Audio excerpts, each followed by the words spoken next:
Po lamanju slavskog kolača i vyvodzenju Sviatosavske himni na programi prečitane pismo vinčovanka pokrajinskog sekretara za obrazovanje predpisanja u pravu i nacionalni menšini nacionalni zajednici Mihalja Njilaša z nahody školskej slavy.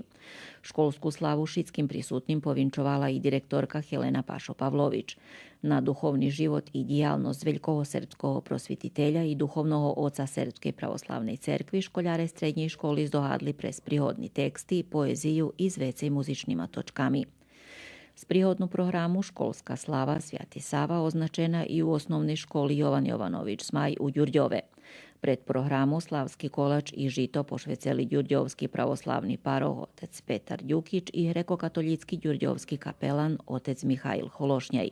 Kolač s osvjašćenikom i direktorku školi Vukicu Petrović lamali i školjare kumovo školskej slavi.